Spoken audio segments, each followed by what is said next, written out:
In this week's episode of Grand Adventure, we're camped in Granite County, Montana to explore Georgetown Lake, the historic town of Philipsburg, and two of the county's best preserved mining ghost towns. Best of all, we get to do so with some of our favorite YouTube friends, homie at large. I'm really pretty psyched to be reconnecting with our friends, homie at large, for another episode.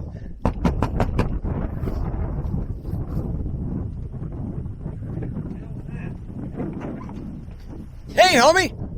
What the hell are you doing here? And start packing, they found us. We gotta get out of here. Stop following us, Guido.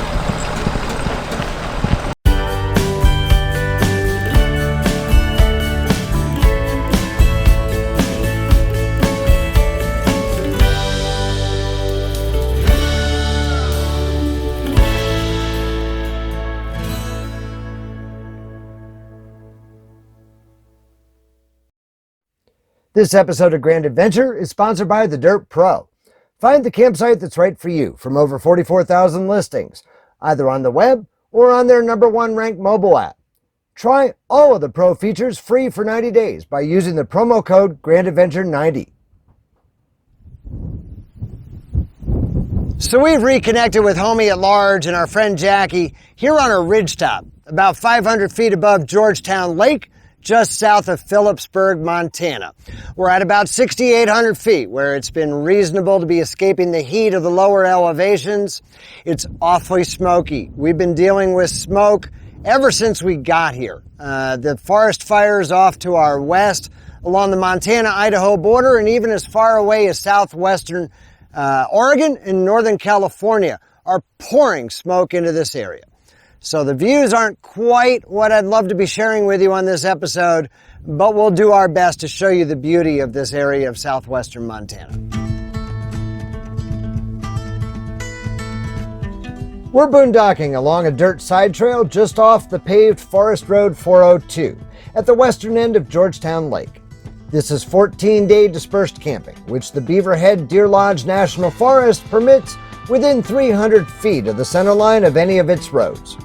With 360-degree views from this ridgetop, our 3 rigs are the only ones here. This spot is, in a single word, perfect.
With its public land map layers, our video sponsor, the Dyrt PRO, makes it super simple to find spectacular boondocking campsites just like this one. Users can see at a glance the boundaries of National Forest, BLM, and National Park Service lands to ensure that they're camping in a legal location. Through a special arrangement, our grand adventurers get to try all of the pro features of the Dyrt, including not only public land map layers, but also trip routing, offline searching, campground discounts, and more. Free for 90 days just by using the promo code GRANDADVENTURE90. That's free for half a camping season, so what do you have to lose? Click on the link in the video description today to try the Dyrt PRO for free. So we're right near the beautiful tourist town of Philipsburg, Montana, and also right near not one, but two well-preserved ghost towns here in the hills of Montana. So let's get out there and check those out. Our campsite is located just a few miles south of the charming small town of Philipsburg. With a population of less than 1,000, Philipsburg was named after the famous mining engineer Philip Diedesheimer, who designed and supervised the construction of the Hope Mill and Smelter for the St. Louis and Montana Mining Company, around which the town originally formed. He platted the town site in 1867. Since the closure of local mines and sawmills in the 1980s, the town's future was uncertain. The surrounding county is home to more than 24 ghost towns of former mining and timber towns. However, the 1990s saw a wave of newcomers purchasing and restoring the numerous buildings in the town's historic district. These included several retailers who expanded on the popularity of sapphire hunting and gravel from the nearby Sapphire Mountain Range. Filmmaker Jim Jenner's award-winning 2017 film, Saving the Berg, captured the story of the town's rebirth and aired on PBS more than a dozen times. Today, Philipsburg swells with tourists in both summer and winter, thanks to nearby Discovery Ski Area.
Granite is a ghost town in the hills 3 miles east of Philipsburg. Granite thrived as a silver mining town in the 1890s and is now completely deserted. The state of Montana maintains the mine superintendent's house and the ruins of the Union Hall as Granite Ghost Town State Park. In 1872, Eli Holland found a small quantity of high-quality ruby silver in the area. A shallow shaft was dug, but later abandoned until 1877, when Charles McClure discovered some silver ore in the shaft. He later traveled to St. Louis to obtain the capital necessary to begin development of the mine. Granite eventually grew into a town with more than 3,000 inhabitants. For the time period, there were many modern amenities, including the large Miners' Union Hall, a library, 18 saloons, brothels, a hospital and school, as well as churches. The Sherman Silver Purchase Act was repealed in 1893, drastically lowering the price of silver, and many residents left Granite, leaving only 140 residents a year later. Granite is currently entirely uninhabited.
Garnet is another ghost town in Granite County on BLM land 11 miles north of I-90. It's accessed via a rough dirt road that leads into the Garnet Range and dates from the 1860s. Garnet was the residential and commercial center for an area that was mined extensively between 1870 and 1920. It's one of Montana's best preserved ghost towns and is visited by some 16,000 people annually. Garnet was originally named Mitchell in 1895 and had 10 buildings. The main part of town was built on the Garnet Lode. Later changing its name to Garnet, it was a rich gold mining area. In 1898, as many as 1,000 people lived here. It was abandoned 20 years later when the gold ran out. A fire in 1912 destroyed half the town, which was never rebuilt. Here you'll find the Wells Hotels, Kelly Saloon, Davies Store, and many small homes and outbuildings preserved and intact. During the 1890s, Garnet had close to 13 saloons, as well as food stores, a barbershop, mercantile store, and 3 hotels. It is suspected that Garnet even had a brothel, but prices and the exact whereabouts are uncertain.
With our campsite's proximity to Georgetown Lake, it would be a crime to not take the opportunity to get out on the lake for some late afternoon kayaking.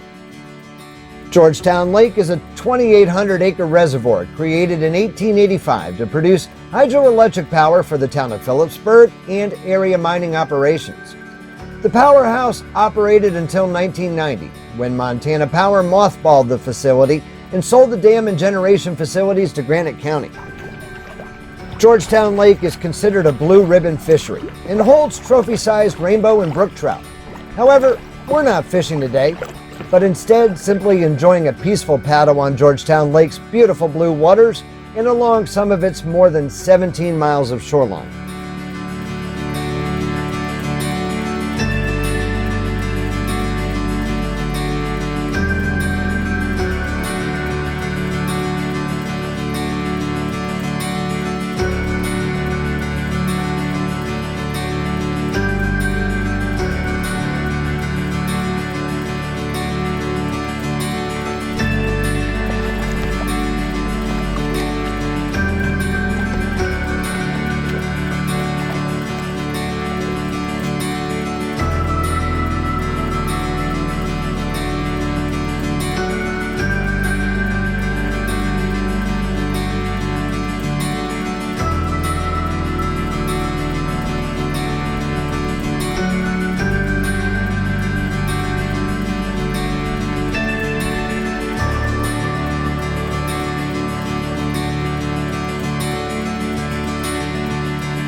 As if it's not already smoky enough around here from distant fires, a severe thunderstorm that blew through our camp last night ignited a new wildfire on a nearby ridge just a few miles away.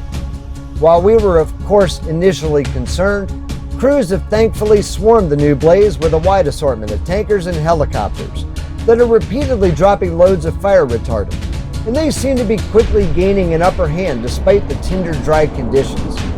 This firefighting activity has provided an unexpected form of free entertainment at our camp.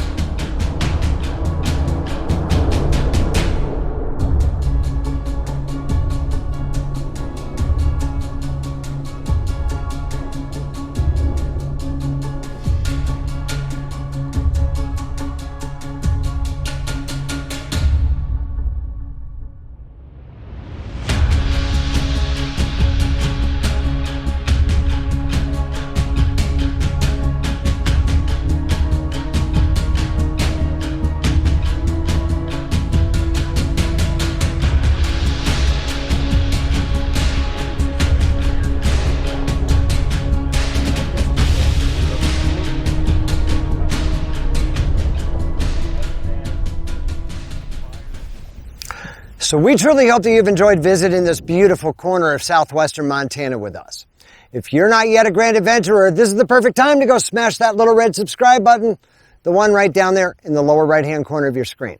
And ring that notification bell to be sure that you come along on each and every Grand Adventure each and every Wednesday evening. It's extremely important to us that if you like this episode, please be sure to give us a big thumbs up down below. And while you're down below, you'll find the comment section. We'd love to hear from you. We'd be honored if you shared the channel with your friends, family, and on social media. And so until next week, please remember, life is nothing but a grand adventure. We'll see you then.